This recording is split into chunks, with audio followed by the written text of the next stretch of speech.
السلام عليكم ورحمة الله وبركاته. نحمده ونصلي على رسوله الكريم، أما بعد، فأعوذ بالله من الشیطان الرجیم، بسم اللہ الرحمن الرحیم۔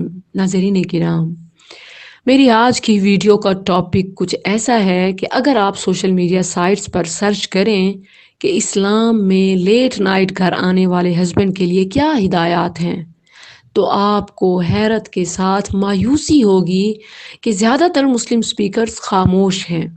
ایسا نہیں ہے کہ اسلام نے ہی اس حوالے سے کوئی ہدایت نہیں دی یا پھر یہ کوئی خاص بات نہیں، بلکہ مجھے تو لگتا ہے کہ معاشرے میں بگاڑ، گھروں میں بدسکونی اور نوجوان نسل کی بے راہ روی کی سب سے بڑی وجہ ہی یہی ہے۔ اور مجھے یقین ہے کہ یہ ویڈیو دیکھنے کے بعد آپ بھی میری بات سے ضرور اتفاق کریں گے انشاءاللہ۔ ناظرین، سب سے پہلے تو میں یہ وضاحت کر دوں کہ نائٹ ڈیوٹی کرنے والے یا جن کی جاب ہی ایسی ہو کہ انہیں گھر آنے میں دیر ہو جائے یا نعوذ باللہ کوئی مسئلہ ہو گیا ہے، تو ان شوہروں کو رعایت ہے کہ ان پر نہ تو اللہ ناراض ہوتا ہے اور نہ ہی بیویاں۔ مگر دیکھا یہ گیا ہے کہ اکثر اوقات شوہر اپنی خوشی کے لیے، اپنی انٹرٹینمنٹ اور انجوائمنٹ کے لیے رات باہر گزارنا پسند کرتے ہیں یا پھر آدھی رات گزار کر ہی گھر واپس آتے ہیں۔ تو آج کی ویڈیو ایسے ہی مجاہدوں کی اصلاح کے لیے ہے۔ ناظرین، لیٹ نائٹ گھر آنا کوئی چھوٹی بات نہیں ہے کہ بس بیوی سوال کرے گی یا گھر کا تھوڑا سا سکون خراب ہوگا، بچے ڈسٹرب ہوں گے اور پھر بات ختم نہیں، بلکہ بات اس سے کہیں بڑھ کر سنگین ہے، معاملہ گھمبیر ہے۔ آپ ہی بتائیے کہ جب گھر کا سربراہ، قوام یعنی شوہر ہی اپنے کاموں میں، ذمہ داریوں میں کوتاہی کرے کہ وہ اپنے وقت پر گھر ہی نہ آئے، تو گھر کی تباہی اور بربادی کی ذمہ داری بیوی پر کیوں ڈال دی جاتی ہے؟ ناظرین، جب میں نے اپنے پیرنٹس کے ساتھ ایک انٹرویو کیا تھا، اگر آپ نے دیکھا ہو تو میں نے ان سے پوچھا تھا کہ بابا جان، آپ بیٹیوں کی آنکھوں میں آنسو دیکھ رہے ہیں، ان کی سسکیاں سن رہے ہیں، آپ کو کیا لگتا ہے کہ گھروں کے ٹوٹنے کی، اولاد کے بگڑنے کی کیا وجہ ہے؟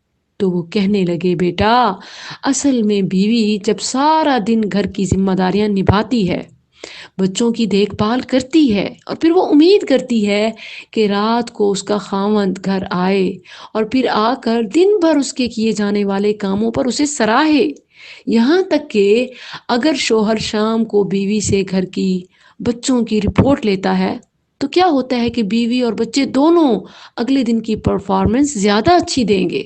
مگر ہوتا کیا ہے کہ دن بھر کی ذمہ داریاں بیوی کو اتنا نہیں تھکاتی جتنا خاوند کا رویہ اور گھر دیر سے آنا، یا پھر آ تو گیا اور پھر موبائل انٹرنیٹ کا ہو گیا، یہ بیوی کو تھکا دیتا ہے۔ ناظرین، صحیح بخاری کی حدیث کے مطابق اللہ نے عورت کو گھر کی رائیا اور مرد کو رائی بنایا ہے، مگر جب یہ دونوں ہی اپنی اپنی دنیا میں مصروف ہو جائیں تو سوچیں گھر والوں کا، عوام کا کیا حال ہوگا؟ کوئی پریشان حال نہیں ہوگا۔ ناظرین، میرے خیال میں وہی حال ہوگا کہ جو پاکستانی عوام کا اپنے حکمرانوں کی وجہ سے ہے، کیونکہ گھر بھی تو ایک قسم کی ایک ریاست ہے۔ جس طرح بغیر اصول و ضوابط کے ملک نہیں چلائے جا سکتے، بالکل اسی طرح گھر بھی اصول کی پابندی کے بغیر نہیں چل سکتے۔ رات کو ایک مقرر ٹائم ہونا چاہیے جس پر گھر کی لائٹس آف کر کے سب گھر والے سو جائیں۔ جن مرد حضرات کا کام، کاروبار رات کا ہے، وہ اپنی جاب کی نوعیت سے اپنا ٹائم فکس کر سکتے ہیں۔ ناظرین، یہ تو میں نے ویڈیو کے آغاز میں ہی بتا دیا ہے کہ جاب یا کسی مجبوری کی وجہ سے لیٹ آنے والے، ان پر نہ تو اللہ ناراض ہوتا ہے اور نہ پھر بیویاں۔ میں تو من حیث القوم شوہروں کے رویے کی بات کر رہی ہوں، جن کی اس عادت کی وجہ سے معاشرے میں بگاڑ بڑھتا جا رہا ہے۔ حتی الامکان کوشش کریں کہ رات میں کرنے والے کام دن میں کر لیں۔ کائنات کے خالق نے یہ اصول بنایا ہے کہ دن معاش کے لیے ہے اور رات سکون اور آرام کے لیے۔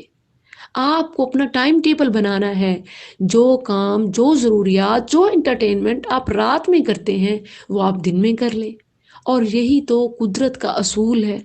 صحیح ہے، میں حدیث ہے، نبی صلی اللہ علیہ وسلم نے تو سوائے علمی اور ضروری نشست کے عشاء کے بعد جاگنے سے منع فرمایا اور جلدی سونے کا حکم دیا۔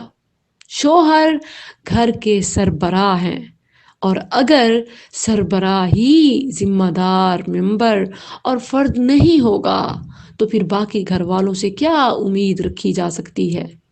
اللہم اصلح شباب المسلمین۔ السلام علیکم ورحمۃ اللہ۔